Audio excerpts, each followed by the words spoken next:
His voice cut through the roar of the helicopter blades like a knife through thunder. The wind slammed against my face as I clung to the edge of the open door, terrified, my dress whipping wildly in the storm of noise. "Please, please don't do this," I cried, my fingers trembling as I held onto the cold metal railing. We were high above the city of Port Harcourt, the rivers below glinting like silver snakes. But his eyes, those cold, greedy eyes, had no mercy left in them. "Your father's money can't save you now," he shouted, his hand gripping my shoulder, pushing harder. "I told you, everything your family owns belongs to me now." I screamed as my foot slipped. The helicopter shook slightly. My mind went blank with fear. I could taste salt in my mouth, from tears or from sweat, I didn't know. He leaned close, his voice turning dark and cruel. "You thought I married you for love? You were just a ticket to your father's empire." Then, with a sudden, heartless shove, he pushed. The world flipped upside down. Air ripped past my ears as I fell. I could see the helicopter above me, spinning smaller and smaller, his figure shrinking into the sky. Everything became slow, too slow. The rush of air, the scream trapped in my throat, the disbelief that the man I once called my husband had just thrown me to my death. For a second, I saw my father's face in my mind, his laughter, his promises, the mansion in Abaddon where he once carried me on his shoulders. Then everything turned dark. When I opened my eyes again, I was lying on wet grass beside the riverbank. My body ached everywhere. My ears rang with a deep hum, and I coughed out water, gasping for air. I was alive. Barely. The helicopter was gone. The sky was quiet. Only the distant sound of fishermen shouting somewhere on the river cut through the silence. I tried to move, but pain burned through my shoulder. My hands were bleeding from where I had grabbed the door, trying not to fall. My ankle throbbed. I could taste blood in my mouth. Yet something stronger than pain was burning in my chest. Anger. Not just at him, but at myself, for trusting a man who had once sworn to protect me. For believing his words, his promises, his fake smiles. I forced myself to crawl up. Every breath felt like fire, but I kept going. I could still see the helicopter's direction, towards Lagos. That monster thought I was dead. Let him think so, because the woman he betrayed was no longer the same woman he pushed out of that helicopter. I would rise again, and when I did, he would see that not even the sky could bury the truth. Hours later, I limped into a small riverside village. The sun was setting, painting the sky with red and gold. The villagers stared as I stumbled into the dusty road, soaked and shivering. A woman ran to me, shouting, "Yezu, sister, what happened?" I fell, my voice cracked. He pushed me from the sky. They gasped, rushing to help me. I could barely explain what had happened, but one man pointed at the bruises on my arm and whispered, "This one has seen death and lived." They carried me into a small hut and gave me warm water and cloth to cover myself. My heart pounded as I thought about everything. The wedding, his lies, and my father's empire that he was after. That night, as I lay on a mat under a dim lantern, I stared at the ceiling and whispered, "God, you didn't let me die. Please give me strength to rise." Outside, the crickets sang. Inside, my anger turned into fire. I made a silent promise to myself. He would pay for every tear, every wound, every scream. He thought he had killed me for my father's wealth, but he had only created the woman who would destroy him. And as the first light of dawn touched my face, I knew this was not the end of my story. It was the beginning of his downfall. The morning sun rose slowly over the riverside village, casting warm light across the dusty road. Roosters crowed in the distance. Children chased each other barefoot near the water. I sat quietly outside the small hut that had saved my life, staring at the calm river that nearly became my grave. My body still ached. My ankle was wrapped in white cloth. My lips were swollen, but my mind was sharper than ever. The village woman, Mama Nkechi, handed me a cup of hot pap. "You must rest, my daughter," she said softly. "Whoever did this to you, God will fight for you." I nodded, though my eyes were burning with something deeper than faith, determination. I sipped the pap slowly and looked toward the far road that led to the highway. I needed to leave. I needed to return to Lagos, not to hide, but to fight. The helicopter scene kept replaying in my head. His voice, his eyes, the push, the betrayal. He thought I would die and his path to my father's empire would be clear. But I was alive. He had forgotten something. I was my father's daughter. By noon, with Mom and Ketchy's help, I managed to board a small bus heading toward Ibadan. The passengers looked at me curiously, whispering about my bruises and bandages, but I didn't care. My heart was heavy, but my spirit was awake. The ride was long, through dusty roads, past green fields and small villages. Each turn of the wheel took me closer to the truth and closer to revenge. When we arrived at the outskirts of Ibadan that evening, I stepped down slowly, leaning on a wooden stick for support. The city buzzed with life, traders shouting, Okada riders honking, music spilling from speakers. Somewhere in that noise, my name still existed. Somewhere in this city, my father's mansion still stood. But I knew I couldn't go home yet. If he had planned everything this perfectly, then he was already spinning lies. He would have told everyone I was dead, maybe even claimed my share of the inheritance. I needed to move silently. I found a small roadside lodge to stay for the night. The woman at the counter looked me over and said, "You look like you've seen ghosts." I forced a smile. Something worse. She gave me a key, and I went inside the small room. The ceiling fan creaked slowly, blowing warm air. I sat on the edge of the bed and whispered to myself, "You can't cry anymore. You can't be weak." I took a deep breath and stared at the mirror. My reflection looked like a stranger, swollen face, tired eyes, broken lips, but inside, something powerful was reborn. I picked up my phone from the wet bag I'd kept around my waist during the fall. The screen was cracked, but it still worked. No signal yet. I wiped it dry and charged it using the socket in the room. When the screen lit up, I saw the first name on my contact list, my father's. My heart trembled. I dialed. Number not reachable. I tried again. Still the same. Then I opened social media. News headlines flashed like fire. Billionaire's daughter dies in helicopter crash over Port Harcourt River. Body yet to be found. Husband devastated. I froze. My hands shook. My throat tightened. He did it. He told the world I was dead. A bitter laugh escaped my lips. "You wanted my father's empire, didn't you?" I whispered. "You wanted his oil company, his lands, his name. You think you've won." I looked at myself in the mirror again. "You just declared war." That night, I couldn't sleep. I sat on the floor planning. Every detail, every step. I would rise silently, and I would bring him down using the same empire he tried to steal. But I needed allies. Someone who still believed in me. Someone close to my father who hadn't been bought by that monster. Morning came with the sound of heavy rain. I covered my head with a scarf and left the lodge, limping through puddles to a nearby cafe. I bought a small plate of rice and sat in the corner, thinking. Then a man in his 40s walked in, one of my father's former drivers. His name was Cunnel. He looked older, but I knew those eyes anywhere. I stood quickly. "Cunnel." He turned, confused. "Yes." Sorry, his eyes widened. "Madam." I nodded slowly. "Yes, it's me. Please sit." He looked terrified, then whispered, "Madam, but they said you died." "I didn't," I said firmly, "but he wanted me dead." "Cunnel, listen to me carefully. Have my father heard?" Cunnel shook his head slowly. "Oga collapsed the night the news broke. He was taken to hospital in Lagos. But your husband, he's been the one handling everything. The media, the estate, the businesses." I clenched my fist. "He's already taking control." Cunnel lowered his voice. "He's planning to move the company's funds to his private account." I overheard him on the phone 2 days ago. A deep silence hung between us. Then I said quietly, "Cunnel, will you help me?" He looked around nervously. "Madam, this is dangerous. I've already been pushed out of the helicopter. What's left to fear?" He stared at me, and for a long moment, the rain outside was the only sound. Then he nodded slowly. "I will help you." A new fire lit in my chest. We spent hours talking, planning how I would return to Lagos secretly. Cunnel would help me find out where my father was being kept and what lies were being told. By afternoon, I was ready to move.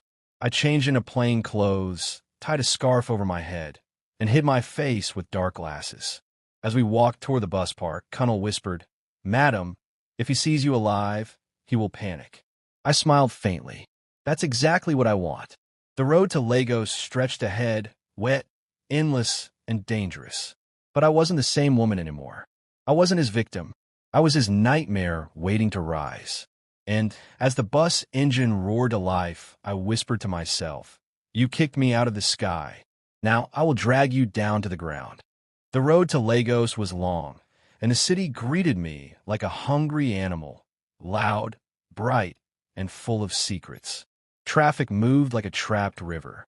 Yellow Danfos squeezed past luxury cars.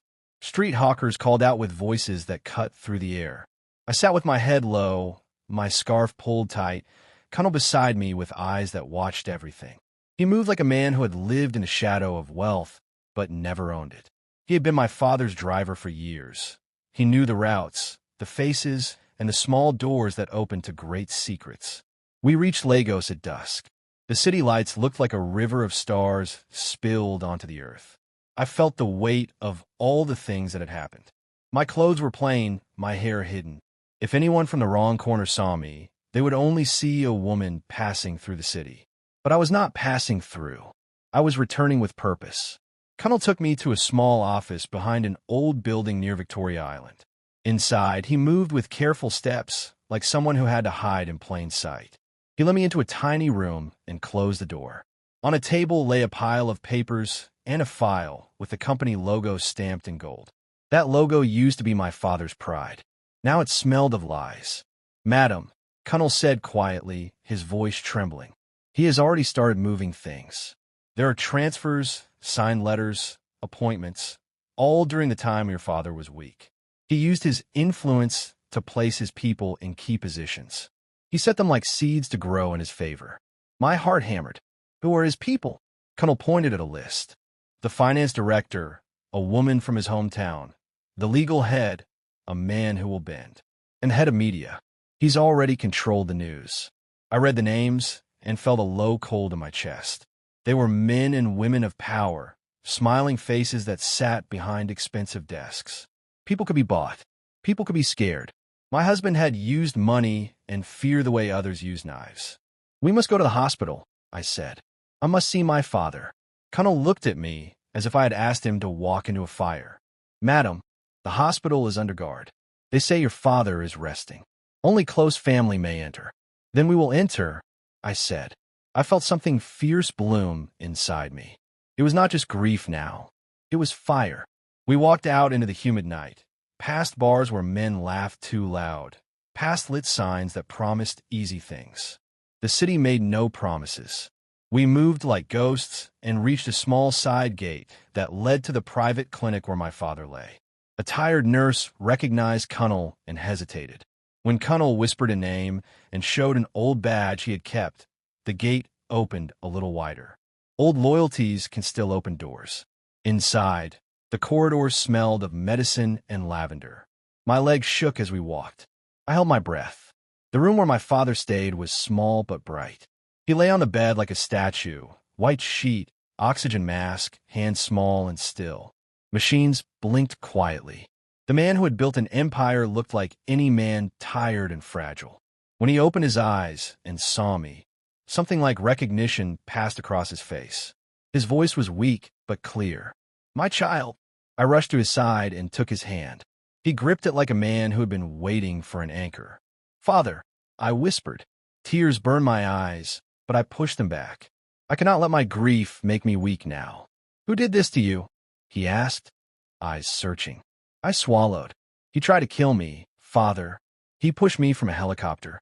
A flash of anger crossed my father's face. "That man, I trusted him." "He lied," I said. "He lied, and he moved fast. He has been taking the company away." My father coughed and then whispered, "Keep your voice low. They watch. They have people who listen."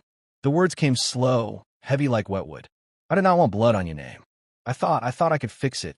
But he moved like a thief. I felt a cold hand clamp my heart. "Who is watching?" I asked. He forced out the name slowly and with pain. I heard the name, and then something in my chest shattered. The name was someone who had been a trusted advisor for years. The betrayal felt like salt in an open wound. People I thought were on my side had sold me to the highest bidder. I will not let him take everything, I whispered. The promise was a stone that would not break. We left the clinic under the cover of night. The city hummed, and I carried inside me a plan that rose like steam. Honesty could not climb the walls of power. I needed cunning.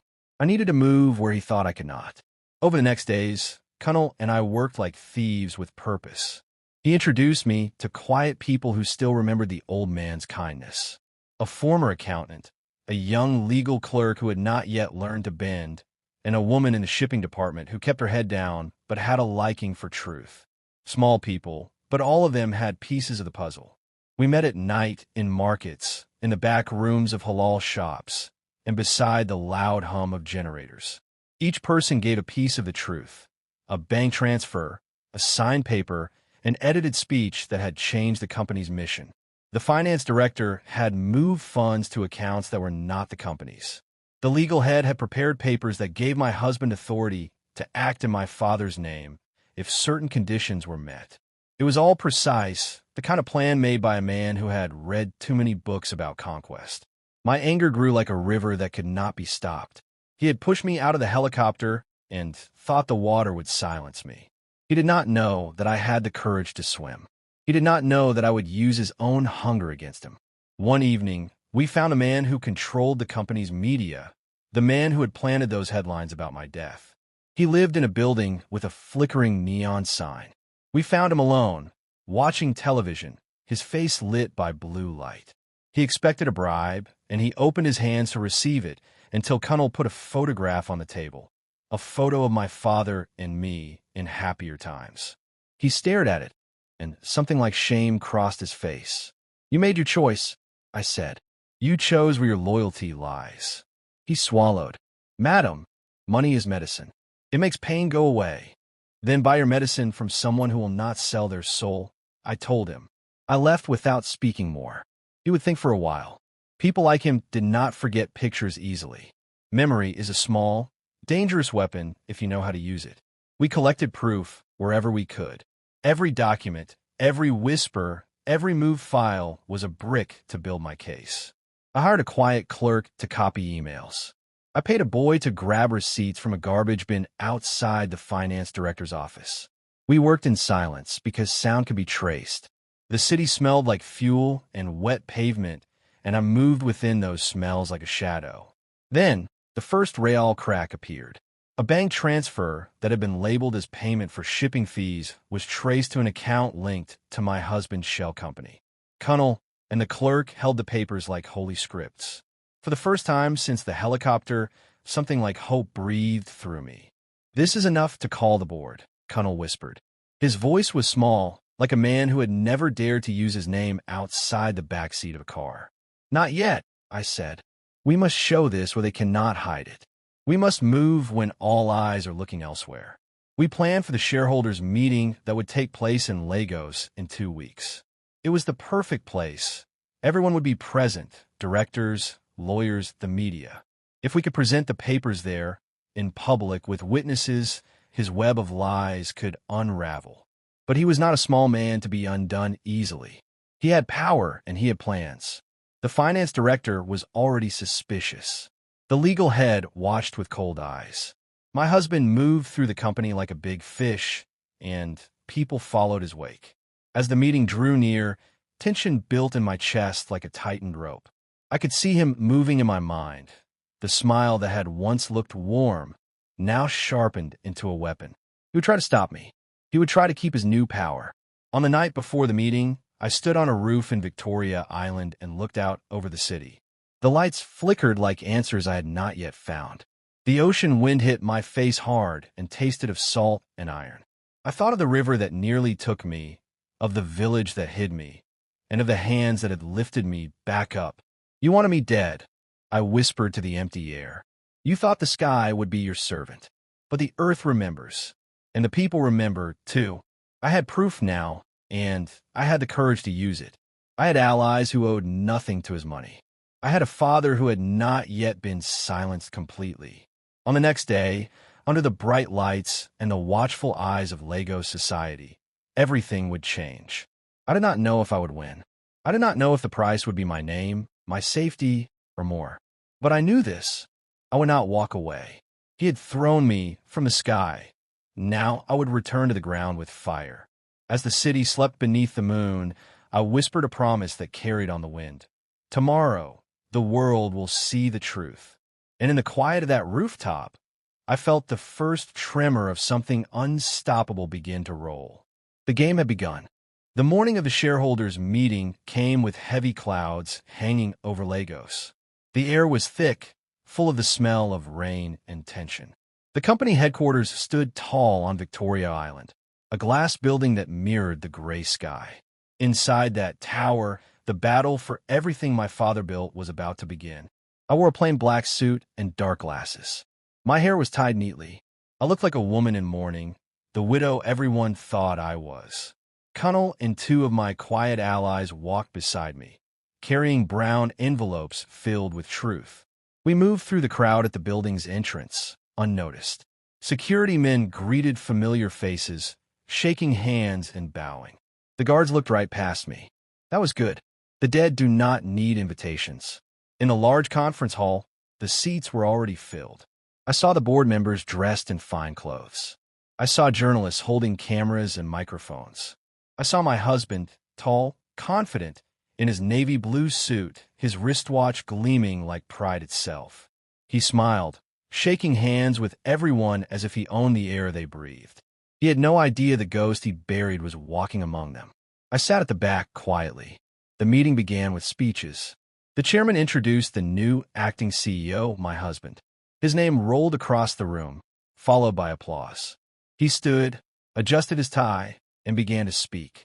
His voice was calm and rich, the same voice that once whispered lies into my ears.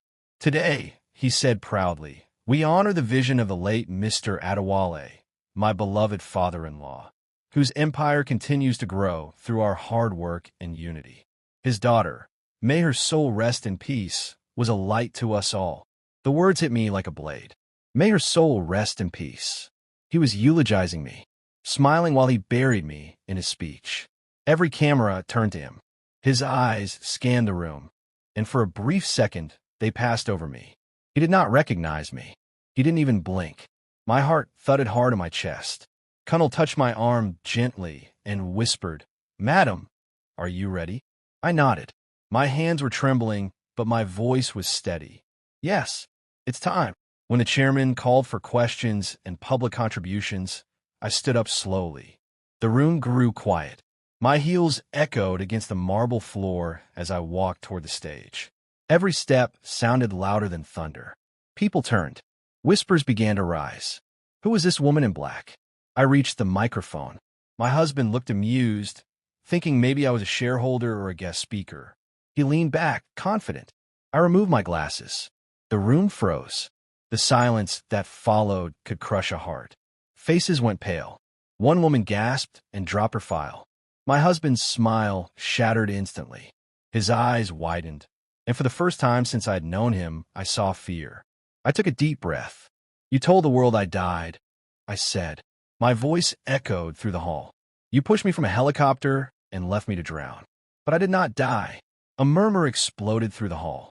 Reporters raised cameras. The board members exchanged shocked glances. I held up a brown envelope. You lied to my father. You stole his company. You forged his signature and moved his money. You wanted everything he owned. My husband stood up suddenly, sweating. Security, he barked. Get this woman out of here. This is madness. Two guards moved forward, but Cunnel and my other allies stepped in, holding up their own documents. Touch her, Cunnel warned, and we'll hand these to the press right now. The chairman stood up, visibly shaken. What is going on here? I stepped closer to the microphone and opened the envelope. Papers fluttered like angry birds. These are the transfer records, I said. Here are the emails between you and the finance director. Here is proof that you created shell accounts to drain millions from the company. Gasps filled the hall. The reporters moved closer, clicking their cameras. My husband's voice cracked. This is all fake. She's not my wife. She's an imposter. I turned sharply toward him. Really? Then tell them why you wore this ring. I held up my hand, the same wedding ring he had placed on my finger before betraying me. He froze, jaw tight. Sweat rolled down his forehead. I continued, voice rising, strong and steady. You thought you could kill me for my father's empire. But I survived, and now the truth will survive too. The room erupted into chaos. Reporters shouted questions. Cameras flashed. Board members whispered fiercely among themselves. The chairman called for calm, but the fire had already spread.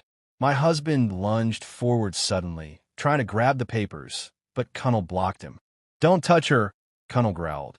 "You've done enough." Security rushed in to separate them. The noise filled the hall, and my husband's mask finally broke. He screamed, "You were supposed to die. You were supposed to stay dead." The words hung in the air like thunder. The cameras caught it. Every single one. The chairman shouted, "Meeting adjourned. Call the police." But it was too late. The truth had already gone public. My husband struggled as officers entered. He pointed at me wildly. "She's lying. She's lying." One officer lifted a document from the floor and studied it. His face changed when he saw the signatures and the bank records. "Sir, you're under arrest for attempted murder and financial fraud." As they handcuffed him, he turned to me, eyes full of hate. "You can't take everything from me. I made you." I stepped closer, looked him in the eyes, and said quietly, "No, you destroyed yourself." They dragged him out, his shouts echoing down the corridor. The hall fell silent again, except for the clicking of cameras. The chairman turned to me, speechless. "Madam, we thought you were gone." I said softly, "But not anymore." The journalists followed me outside. Microphones pushed toward my face. "Madam, is it true he tried to kill you? What happens to the company now? How did you survive the fall?" I said nothing. I just looked up at the gray sky, feeling the first drops of rain. The same sky he had thrown me into. The same sky that had kept me alive. Connell stood beside me, smiling faintly. "Madam, you did it." I looked at him and nodded. "No, Connell, we did it." The rain began to pour heavily now, washing the streets clean. For the first time since that horrible day, I lifted my face to the sky and let the rain touch my skin. I wasn't crying, I was free. But deep down, I knew it wasn't over. Men like him didn't go down easily. He would fight. He would reach from behind bars if he had to. And somewhere inside me, I felt that his story was not finished. He had started this war. Now I would end it. After the rain washed the city, Lagos smelled fresh and sharp, like hope and iron.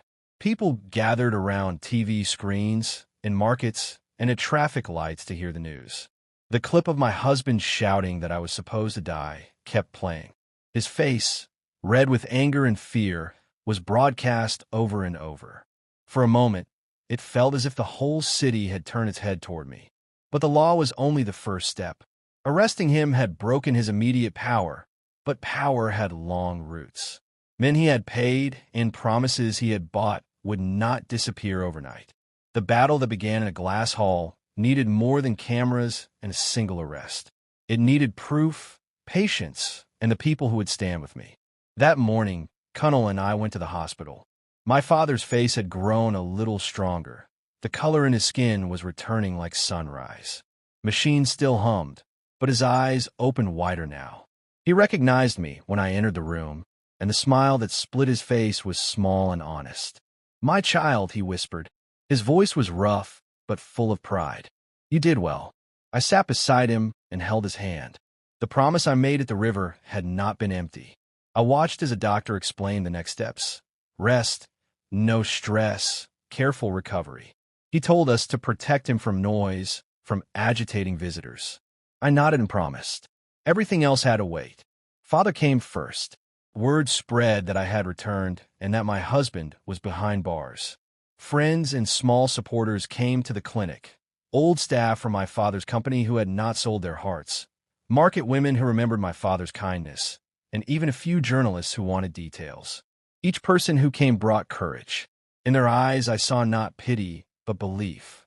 Outside, my husband's lawyers began their work. They filed tempers and motions and made noise about false evidence and mistaken identity.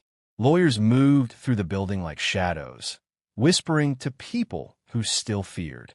The man who had once smiled at me now had a chain of men working to untie him. I called a meeting with the board of the company. The chairman, who had been stunned at the shareholders' meeting, sat across from me with a heavy face. He had the power to freeze accounts, to replace directors, to call emergency sessions. But he also had fear of the men who had been friends with my husband for years. We need to secure the company's funds, I told him. We must protect what my father built. Freeze any transfers to unknown accounts. Audit every major payment made in the last 6 months. He nodded slowly. We will follow your instructions. We were blind. Forgive us for that. It was not forgiveness I wanted. It was action. We worked like a team.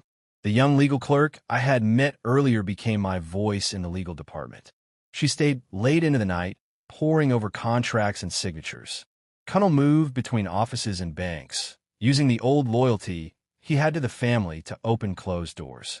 Our small group were careful, but every act felt like a parade of small victories. One night, as I walked from the office to my car, a small hand touched my sleeve. A little girl about 8 years old looked up with eyes full of curiosity and a small smile. She held a note in her hand, a paper knocked off a stack at the board office.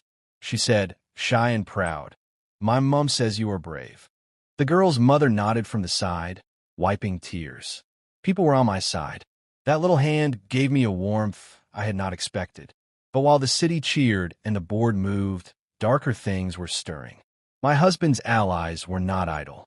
In Port Harcourt, a man named Emmy, my husband's cousin and a man with deep pockets, began to move. He had influence in the shipping industry, in small ports, and in men who loved money more than their mothers.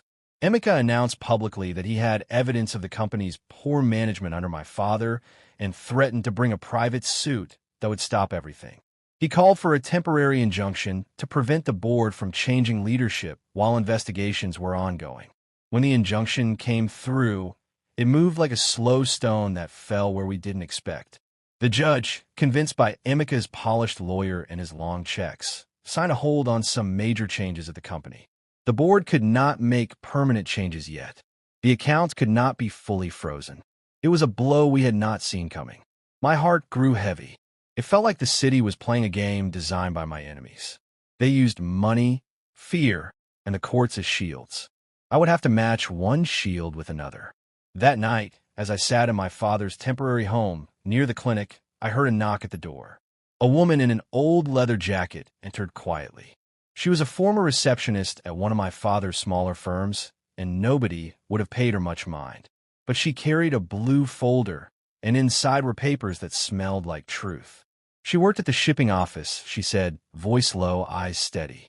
She said they were told to mark cargo as consultancy and send payments to a Lagos firm. The invoices had no work done. My brother respected this place, and he kept copies. He hid them from fear. He saved them for when someone would need them. I opened the folder with shaking hands. Receipts, logs, signatures. One name recurred. Emmy's assistant, a man who had signed for deliveries and cash transfers. The pattern became clear. Emmy did not only threaten. He had his hands deep inside the same golden pot. We moved with new speed. The clerk scanned the papers, copied bank transfers, and traced the payments.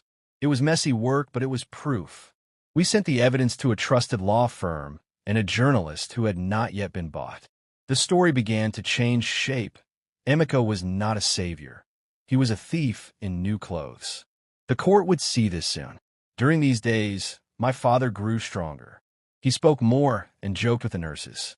Once, in a weak but fierce voice, he said to me, "You have the strength of your mother." My eyes blurred. I had not known my mother well. She died when I was young. But my father's words made something inside me steady and bright. There were small celebrations, silent ones. A banker agreed to freeze one suspicious account. A manager in Port Harcourt admitted in a soft voice that he had been threatened and promised to cooperate. Each confession was like a patch, sealing a torn cloth. Yet the danger had edges. A late-night call told us of men gathering outside Connell's house in Abaddon. They threw rocks and shouted, trying to frighten his family. We moved him to a safer place. My heart hardened. This war would take bravery from people I loved. And then a new twist came like a cold wind. My husband, from his cell, filed a counterclaim against me, accusing me of fabricating documents and staging the whole thing to gain sympathy and control. His lawyers painted me as a cunning opportunist, someone who would fake her death for money. The papers hit the newspapers like slap. Some faces in the city began to whisper again. Doubt is a slow poison. I knew I had to answer, not with anger, but with the same calm I had held before. We gathered the proof, email logs, bank statements, witness statements, and the shipping ledger from the woman's brother. We put together a timeline that showed how funds moved and how my husband benefited. We turned over every paper, every receipt, every memory. On a clear morning when the sun sat low and honest in the sky, the judge called for a new hearing. The courtroom in Lagos filled with curious people and the eyes of the city. My father watched a small portion from a private room. He couldn't sit in the public area. I walked into the court with my head held high. When the judge read the documents and saw the chain of evidence, the room went quiet again. Emeka's lawyer protested loudly, but the judge listened to the facts. He lifted his pen and spoke slowly. There is enough cause to investigate who benefited from the transfers. The injunction will be reviewed. The court will order a forensic audit. It was a small victory, but a victory. Outside the courtroom, people gathered. The same little girl from the board office came with her mother. She held my hand and said, "My mom says God helps the brave." Her small words steadied me. That night, as I returned to the clinic, rain began to fall again. Gentle this time, not the storm of the first day. I stood under a small awning and let the drops touch my face. The path was still long. Men who loved money would not lie down. But the earth had begun to remember his footprints. People were telling the truth. My father's name was being defended by more than lawyers. It was protected by the faith of the small people who'd been helped by him in quiet ways for years. Inside, my father slept peacefully. Colonel sat guard by the bed, a new light in his tired eyes. The clerk had brought more files, and the small team who worked with me moved as if they had carved a new map. I pressed my forehead to the cool window and whispered, "We are not finished yet." The war had many days left, but for the first time since the helicopter, I felt safe enough to rest. A small bird sang somewhere at night, soft and brave. The city breathed, and inside me, the promise moved forward like a river finding its way back to the sea. You said, Lagos woke up with new whispers.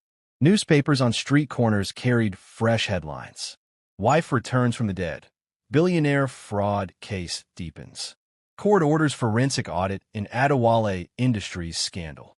Vendors shouted the stories in traffic. Taxi drivers argued about it in loud Yoruba. Some said I was a spirit returned to punish the greedy. Others said I was brave beyond reason. Whatever they believed, my name had become a storm. I stayed inside my father's home, our house in Ikoyi, watching from behind drawn curtains.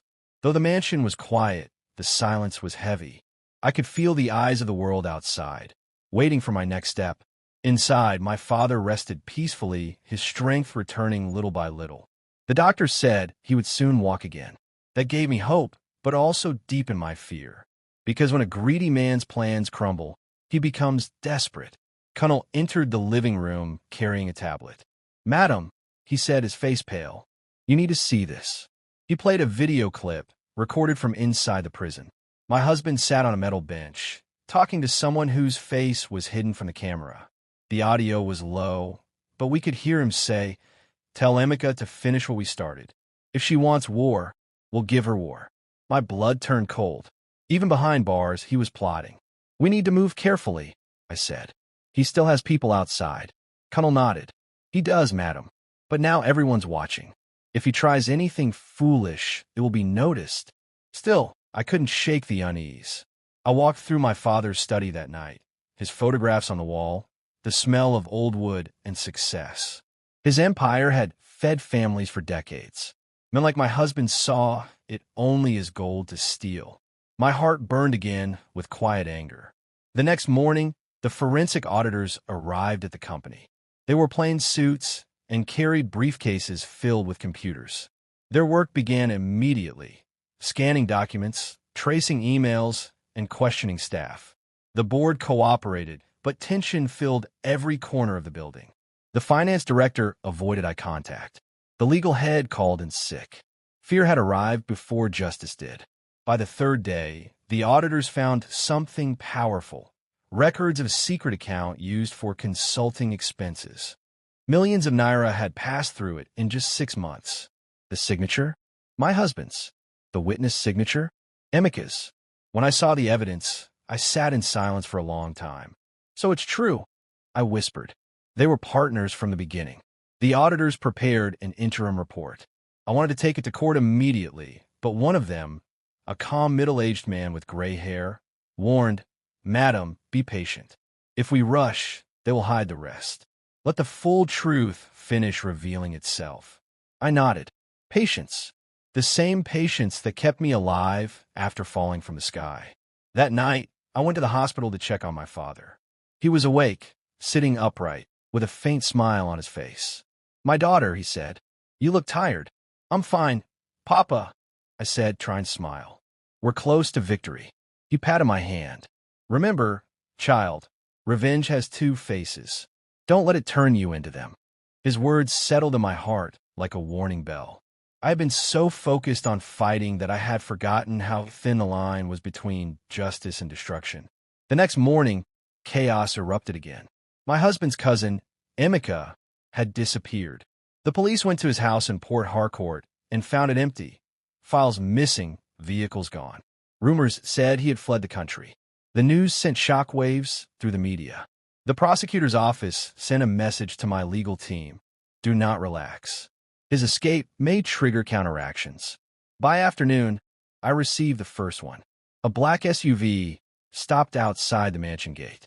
2 men in dark clothes dropped a brown envelope with my name written on it and drove away fast. The guard picked it up and brought it to me. Inside were photographs, pictures of me at the hospital, at the company, and even inside the courthouse. Someone was watching me. On the back of one photo, a message was scrawled in red ink. "You may have survived the fall, but you won't survive the fire." Connell read it and clenched his jaw. "They're trying to scare you." I smiled faintly. They'll need to try harder. But inside, fear twisted in my stomach. That night, I refused to sleep. I sat by my father's bed, watching his chest rise and fall. Around 2 a.m., thunder rolled across the sky. The lights flickered. Then, suddenly, an explosion shook the back of the compound. "Fire!" one of the guards shouted. We ran outside. The guest house behind the mansion was burning, flames clawing at the roof. The heat hit my face like a slap. For a moment, my mind flashed back to the helicopter, wind, noise, panic, but I forced myself forward. "Call the fire service," I shouted. "Move the cars." Guards and workers scrambled with buckets, hoses, anything they could grab.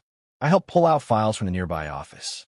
The fire roared for what felt like forever before the firefighters arrived and drowned it with heavy water. When it finally died, smoke filled the air. The small building was gone, reduced to black wood and ashes. The chief guard came to me, eyes wide. "Madam, it was no accident. They poured fuel behind the building. Someone wanted this place to burn." I looked at the flames dying in the night and whispered, "They think fire can finish what water couldn't." The next day, investigators confirmed what we already knew. The fire was deliberate.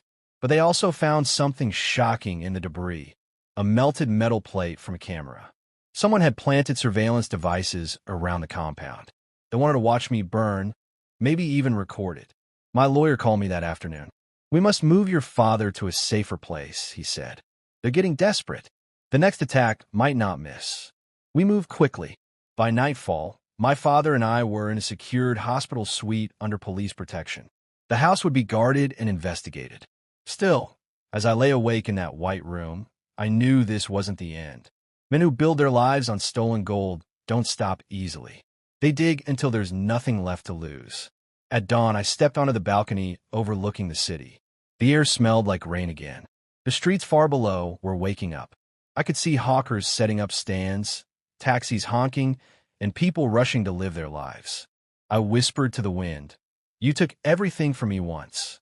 I'll protect what's left, even if I have to burn the sky to do it." Somewhere out there, my husband was still scheming from behind bars, and his cousin was hiding with stolen money. But I had something they didn't: truth, patience, and the strength of a woman who had already survived death. The war had entered its second phase, and this time I wasn't just fighting for revenge. I was fighting to rebuild the legacy they tried to destroy. The city lights of Lagos burned like a quilt stitched from 1,000 fires. News vans moved like ants. Reporters whispered in corners, and every small cafe had someone talking about the trial. The world watched closely now. They watched my face on morning shows, on radio, on social media. Some praised me, some spat out doubts. But the noise was only a background drum. I had work to do. The forensic audit continued. For every secret my enemies tried to hide, the auditors found 2 more. Transactions were tracked, shell companies were exposed, and names that had been comfortable in shadows were pulled into light. But that light also warmed new dangers. When men are exposed, they lash out. One morning, a harsh headline hit the papers. Billionaire's daughter accused of forging documents. Is she really the victim? The article was long and sour. It named people, questioned motives, and quoted a lawyer for my husband who called the evidence convenient and suspicious. It was the same old playbook: sow doubt, slow the truth. I sat in my father's study when the headline reached me. My hands pressed into the paper until the edges bent. Cunnell poured tea silently, placing the cup down without a word. The clerk and the small team hovered like soldiers ready for orders. My father rested, eyes closed, breathing steady. He trusted me to be careful. That trust felt heavy and warm. We need to answer carefully, the legal clerk said, eyes sharp. A public statement with facts, not emotion. We must present the chain of custody for those documents and show how they were obtained. I nodded. The law requires patience and proof. But when the world questions your truth, you must also stand tall and refuse to be pushed around. I wrote a short statement, clear and calm. We released it to the press and posted the documents online. Transparency was our shield. Show everything. Let the world see the seams. The next day, the storm came in a different shape. An old friend of my father's, an accountant who once handled payroll for the company, walked in with a face ashen. He refused tea and sat hard on the chair, fingers trembling. "Madam," he whispered, "you must come with me. Now." I followed him to a car. He drove fast, cutting through traffic like a man running from his past. He took me to a small building near the port. Inside, he led me down a corridor into a room with one desk and a single computer. On the screen was a video. My heart missed a beat before I saw myself, but older footage taken months before, showing me signing a paper in my father's office. I watched my own hands as if they were someone else's. The footage was real, but the signature was different. I saw blank spaces where names should be. I saw a man slip a paper under the scanner. "You see," the accountant said, voice breaking, "they can make anything look real." I felt cold. Forgery is not only about faked inks. It is about making the world question the truth. The video was meant to confuse and to leave doubt in every mind that once believed me. They wanted people to think I could forge the truth to win my father's empire. They wanted to turn supporters into doubters. Back at the house, my team and I worked through the night. The clerk compared signatures with a microscope. The accountant checked metadata for timestamps, and Cunnell walked the dark streets to find who had filmed the footage. We found the camera hidden in a hallway, its battery removed, and the footage edited. It was crude work, but it left fingerprints, small human mistakes. The person who edited the clip had left a trail, an email, a name, and a paid account linked to a company in Port Harcourt. Port Harcourt again. The name Emmy kept appearing like a thorn. He had fled, but his network moved like oil through pipes, quiet and everywhere. I realized this war had many hands. We took our findings to the press in precise bundles. We showed original documents with dates. We had the IT person explain metadata, and we revealed the trail that led to Emika's assistant. The headlines shifted slowly. Edited footage tied to husband's network. Forensic report reveals tampering. The doubt faded a little. Truth pushed back. But my enemies were not finished. With legal pressure loosening, they turned to the streets. Someone began a campaign of small terror. My father's old patrons in the market received threatening letters. A gift of fruit went bad with a note inside, threatening more. A driver on our team found his car slashed overnight. My mother's old friend who ran a charity received a call, saying to stop helping people or face consequences. Fear is a slow spiderweb. It touches one and spreads to many. I cannot let fear spread. I started visiting the market more often, not as a billionaire's daughter, but as someone who walked among them. I wanted to remind people who we were. I bought plantains and tomatoes from vendors who had sold to my father for years. I sat by the roadside and paid in cash. My presence quieted whispers and sent messages. I was not above them. I was with them. At one market, a woman named Amina hugged me suddenly, tears in her eyes. "Madam," she said, voice shaking, "you came back when the rains were bad. You paid our debt when my son fell sick." Her small words made the fight I was in more than law and money. It became about people. The next pressure came from inside. A senior director, a man who had been loyal to my husband before arrest, approached me in private. He offered a deal, public support for my return to power, if I would quietly drop a few investigations. He said it could be a clean way to settle the matter and save face for many. I looked at him and saw a man tired of choosing sides. His offer smelled like a compromise built on fear and greed. "No," I said, "I will not sign a paper that hides the truth." He left hurt and confused. I knew he would return to the fold of my enemies or to his own conscience. When my father grew stronger, he began to speak to me in small jokes, his voice growing thicker with life. One evening he said, "My child, do not become a mirror of the man who pushed you. Keep the light. Do not let revenge take the face of what you fight." His words returned like a cloth on a wound. I had to be careful. I wanted justice, not to lose myself in cruelty. But justice sometimes demands courage that burns. One evening, I received a call from the prosecutor's office. They had evidence that would allow them to freeze more accounts and to take warrants to seize assets linked to Emme's companies. They needed me to sign off. If I signed, it would be a heavy hit to those networks. I agreed. We coordinated the move. At dawn, police and tax officers moved into warehouses and offices connected to the shell companies. They sealed doors and sealed bank vaults. Men who had swaggered in public found themselves locked out of their own buildings. The news vans filmed their empty shelves and locked gates. The city watched. The air changed. The hit was deep and quick. Money flowed. And suddenly, the power of my enemies drained a little. Emme's network started to fracture. Men who once stood with him called lawyers and began to speak to investigators. The balance bent. But the cost came quickly. That very night, a senior investigator was found assaulted near his car. A warning, it seemed. Someone wanted to frighten those who used the law. I felt rage coil in me like a struck snake. But my father's words came back, "Stay light." We would not answer violence with more violence. We would use law and the people. A new weapon appeared, truth told by the small.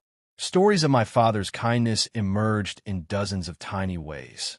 A teacher told reporters how my father had paid for student uniforms in a small school outside Ibadan.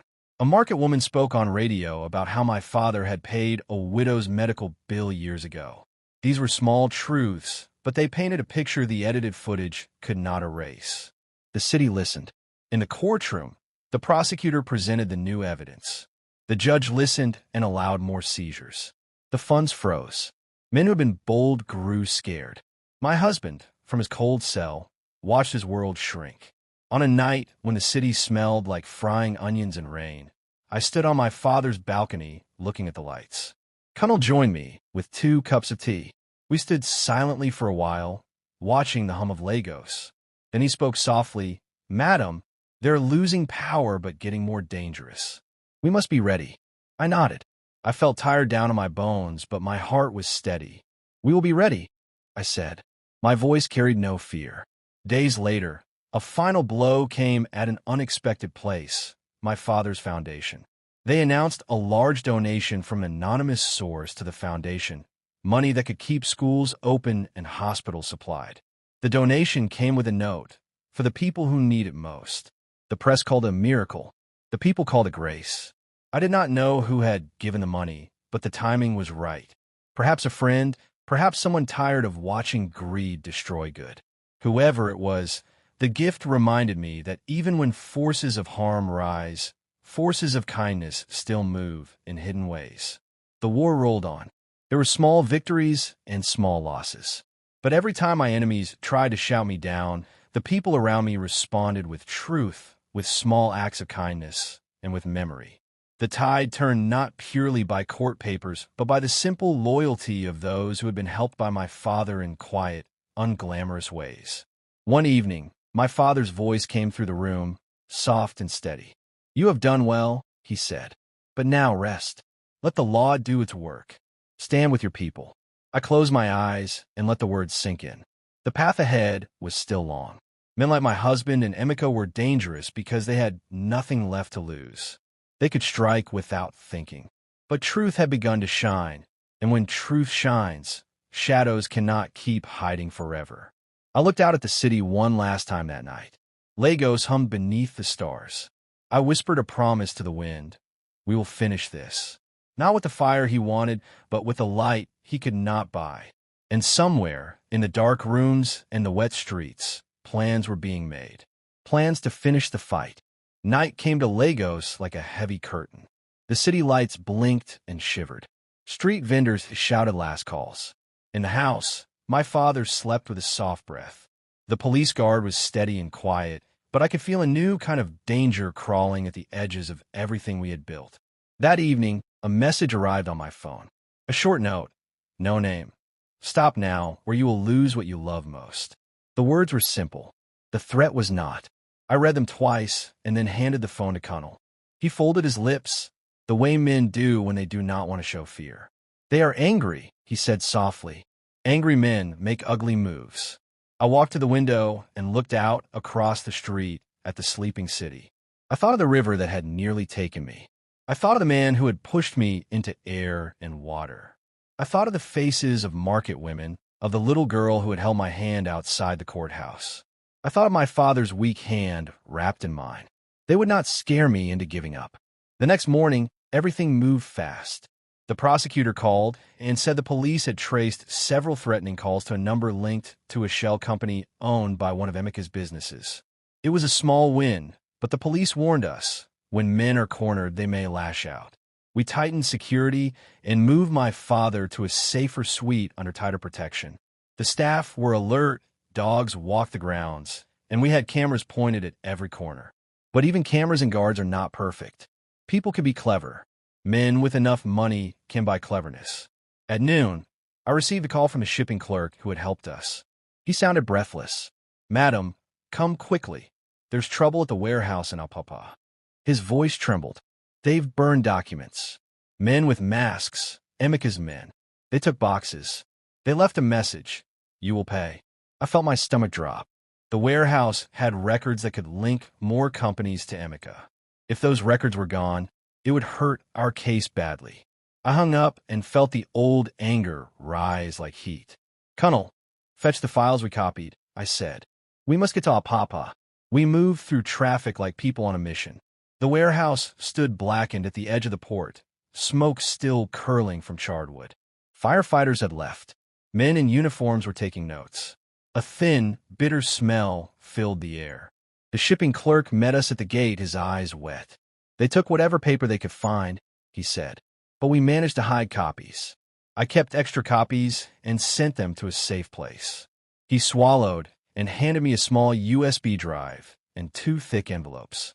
"Forgive me, madam. I was scared." I held the envelopes like shards of truth. Small people had done big things to help me. I felt grateful and fierce. We walked the blacked corridors, picking through what remained. The men who had burned it wanted to scare us, but they had missed something. People who believed in right keep secrets safe. That night, as we returned, a car followed ours. Colonel noticed first an old habit from driving for my father. 2 vehicles kept pace, headlights dull in the rain. I felt every muscle tighten. We drove into the mansion's gate, but the followers slowed and turned away like shadows deciding to hide. My heart pounded until it felt like a drum. We could not live forever in fear. We would not let them chase us into silence. Over the next days, Our investigators used every lead. The bank that had held the shell accounts froze them after a court order. The shipping firm's manager gave testimony under oath. Emeka's aide was found hiding in a motel and agreed to speak in return for protection. Piece by piece, the net tightened. The court hearing for the forensic audit came with a new, fierce energy. The judge leaned forward, patient but sharp. He listened as the prosecutor showed the recent evidence: emails, phone records, shipment logs, and the recovered copies from the brave clerk. The paper trail was long and ugly for Emeka and the men who rode with him. The judge nodded slowly and signed new orders for asset seizure and international notices. It was a legal hammer that hit heavy. Outside the courthouse, people cheered quietly. Old market women crossed themselves. Children pointed at the news vans with wide eyes. The city felt like it was learning how to breathe again. But the breath that gives strength to one side can give anger to the other. That night, for the first time since the helicopter, I felt truly afraid. My husband's voice reached me like poison through a phone call from the prison. He was low and bitter. "You think you won?" he hissed. "You have taken everything fun from me. You will see what I mean." His words were hollow. Yet behind him, I could hear movement. Someone was doing him favors. Someone was pulling strings. "Your time is ending," he said. "When I leave here, I will take everything back." I held up the phone and looked at his small, defeated shape. For a moment I felt pity, then I pushed it away. Pity helps no one. Justice was what mattered. Days later, a new blow came that no court order could fix immediately. My father's old business partner in Port Harcourt, an old man with money and enemies, died suddenly. The papers said heart attack. Rumors said something else. His death sent tremors through the business world. He had been a man who helped my father quietly for years, and his loss left a hole where trust had been. At the funeral, mourners filled the church. I stood with my father at the front, both of us looking small beneath the high roof. The man's son approached me with a worn envelope and a heavy face. "Madam," he said, "my father lefting something for you." He said, "When she's needed, give it to her." He handed me the envelope and bowed. Inside was a letter and a small key. The letter was careful in its handwriting and said only, "Under the old mango tree by the river in Abadan, there is a box the bank did not find. Use it in truth." The key was old and black from use. I felt a fierce hope rise like a flame. Old friends of my father had kept quiet things, hidden deeds, old receipts, records of land in small villages. Men who built empires sometimes hid truths in humble places, trusting the land more than the people who would sell it. We went to Abadan the next day. The mango tree was large and patient, its branches heavy with memories. Beneath the roots, we found a small metal box wrapped in oilcloth. Inside were handwritten deeds, sealed envelopes, and a small ledger of transactions from long ago, proof of ownership of small villages whose soil had never been sold, but whose papers had been taken by clever men. That night, in a small room in Abadan, I read the deeds by candlelight. The papers showed that my father owned lands and properties in towns no one had considered. These were not flashy things, no beaches or glittering towers, but they were real and binding. When added to the records we already had, they built a legal fortress around parts of the empire that could not be wiped away by shell companies. I felt the axis of the battle shift. The men who had thought they could steal everything had not counted on the quiet loyalty of old friends, or on the stubbornness of land that remembers its owners. Back in Lagos, the prosecutor used the new deeds and the shipping evidence together. Lawyers who had once left my father's side now looked embarrassed in court as more facts came to light. Emeka's accounts were seized. The judge issued international arrest notices. The network of thieves began to unravel in public. But the war had one last ugly move. One night, as I returned from a meeting, we found the front gate of the mansion open and the guard unconscious on the lawn. The dogs were gone, their leashes cut. My hand shook as I ran through the door. Inside, things looked disturbed, drawers half open, files scattered, a sense of rude invasion hanging like smoke. A note lay on the main table, written in hurried red ink. "This is only the beginning." Fear chased cold through my body. Someone had broken into my home while we slept. They had come close enough to show they could. The police searched and promised stronger protection. I felt anger and sadness braid together. They would not win. I sat on the floor in the study, the note crumpled in my hand. My father called softly from the bedroom, voice frail but steady. "Do not let them make you cruel," he said. "Hold to light." I nodded and stood up. I will not be cruel. I will be clear. I will be firm. The next morning, in the press, a new headline read, "Large-scale seizure expected as court hands over new evidence." The story told of arrests pending, of assets frozen, and of the slow return of things that had been taken. People in the market shouted and cheered. The city felt like a heart beating back. That night, as rain washed the streets again, I stood at the window and watched the city move. I thought of the river and how it carried both danger and life. I thought of the helicopter and how it had tried to take me. I thought of the box under the mango tree and the small people who had risked themselves for truth. The war had changed me. It had made me sharper and kinder at once. Sharp where the enemies needed to be cut away, kind where people needed help. I had lost sleep, safety, and some peace I would never get back. But I had found something I had almost forgotten. The simple truth that power built on fear breaks when people choose courage. Outside, a small boy kicked a ball down the street, laughing. In the distance, a woman called out a market price. The city lived. The men who had tried to buy everything were losing. The court was turning the tide. The people were remembering the man who had helped them in hidden ways. I folded the crumpled note and put it in my pocket. I would not be threatened into silence. I would not be pushed into a dark place. The end of this fight was still far off, but the path had become clearer. The sky above Lagos was wide and black, but stars came one by one. I whispered to myself, to the city, and to the river that had once nearly taken me. We are coming for the last page of this story, and when it is written, it will not be in his handwriting. The morning after the break-in came with heavy silence, the kind that sits on your chest like a weight. The police had gone, the cameras still blinked, and the compound smelled faintly of ash and sweat. I sat at the dining table with Cunnel, files spread before us like open wounds.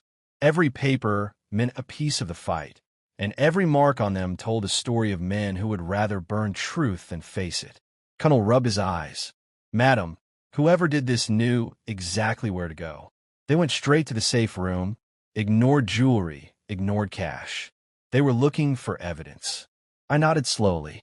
Then they didn't find what they wanted. He looked up. "Because of that clerk and those copies." "Exactly." I leaned back. "They're getting desperate, Cunnel. That's when people make mistakes." A knock interrupted us. The maid opened the door, and a uniformed officer entered with a tall woman behind him. She was from the Economic Crimes Commission, a woman whose face was familiar from the news. Calm eyes, sharp voice. She introduced herself and laid out a folder. "Madam," she said, "your husband's network runs deeper than we thought. We've frozen 17 accounts and seized 3 properties in Abuja and 2 in Port Harcourt. But one of his men is still moving money overseas. We need your permission to access your father's offshore files." My father, who was resting nearby, nodded weakly. "Do whatever must be done," he said. "Let the truth breathe." That simple sentence gave us power. The woman smiled faintly, took his signature, and left. For the first time, it felt like the government itself was on our side. By afternoon, the story hit every screen. Emmy declared wanted internationally. Court extends custody of billionaire husband over murder attempt. Crowds gathered outside the courthouse, cheering as officers escorted new suspects in handcuffs. People chanted my father's name, not as a billionaire, but as a man whose kindness had built schools, hospitals, and dreams. But as light spread, shadows moved too. That evening, the phone rang. A trembling voice spoke through static. "Madam, it's me, the prison warden. You need to know something." My throat went dry. "What is it?" "There's a riot in the section where your husband is held. He's missing." The world seemed to tilt. "Missing?" "Yes, madam. Someone helped him. He may have escaped." For a long second, I couldn't breathe. My husband, the man who had thrown me out of a helicopter, was free again. Cunnel's voice broke the silence. "We need to leave this house now. Within minutes, police cars surrounded the compound. Officers checked every gate, every camera. My father was moved under armed guard to another location. The city buzzed with rumors. Some said he had bribed guards.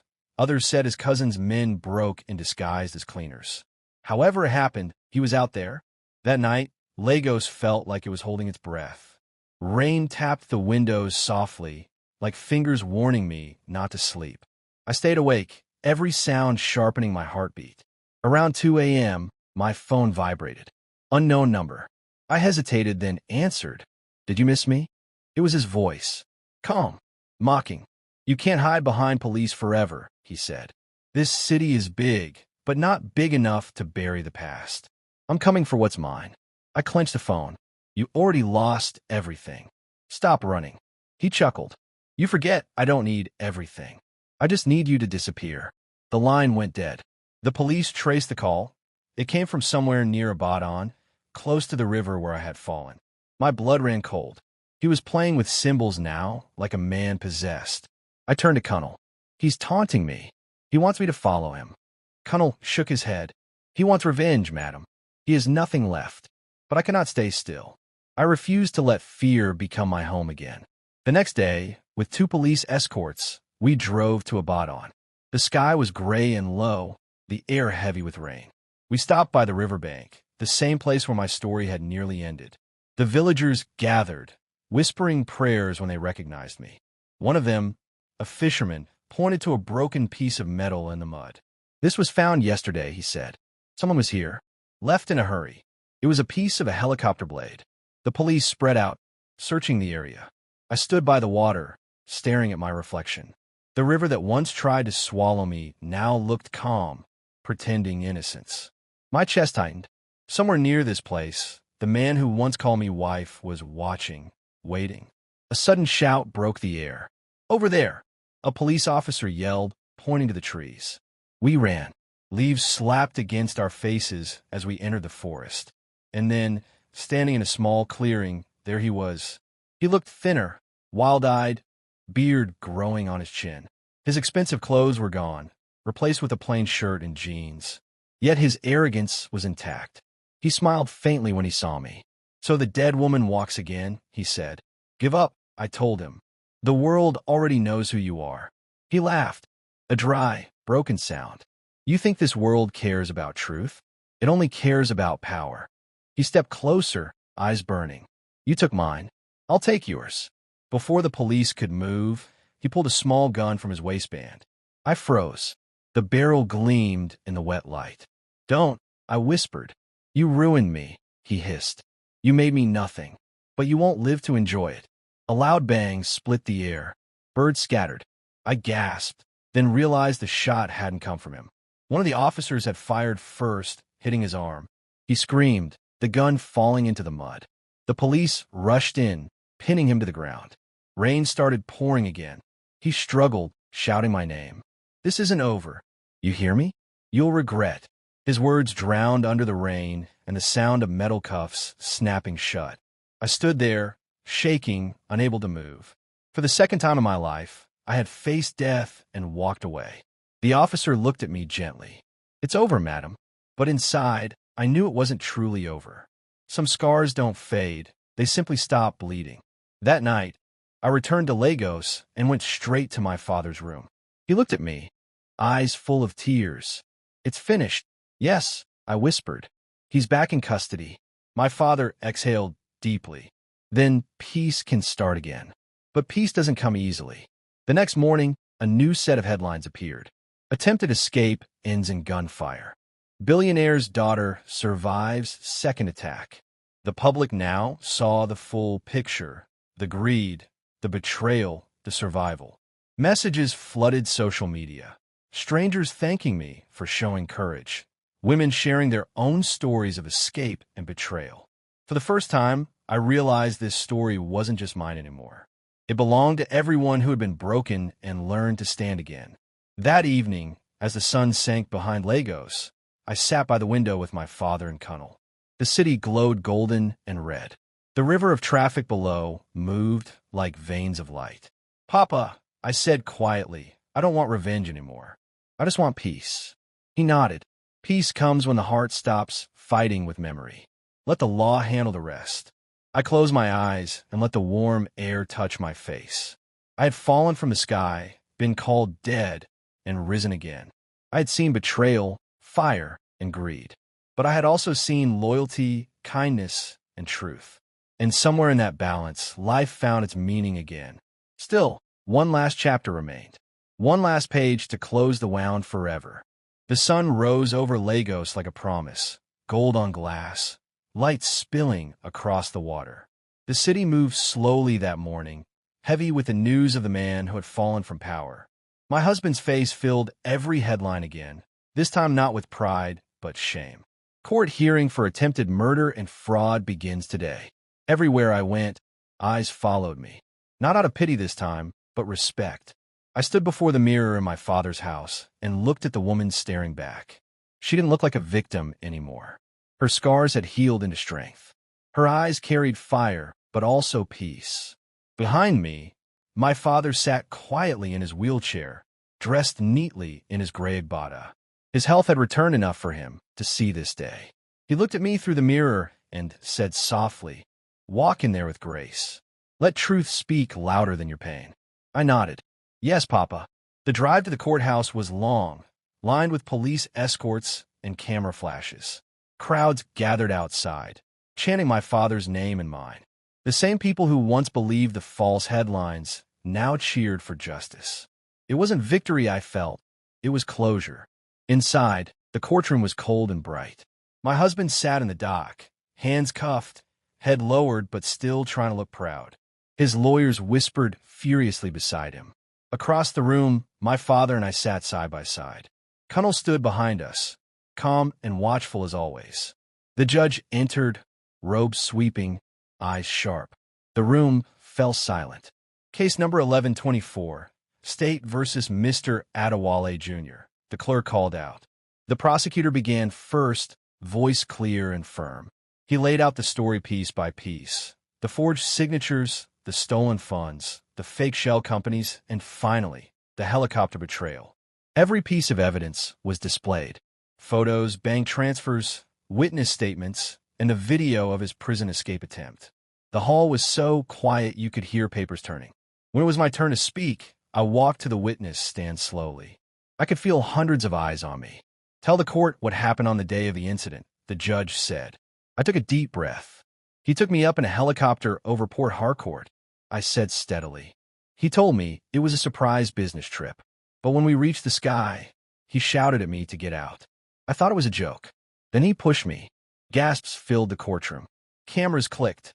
My husband shifted uncomfortably. I continued, voice trembling but clear.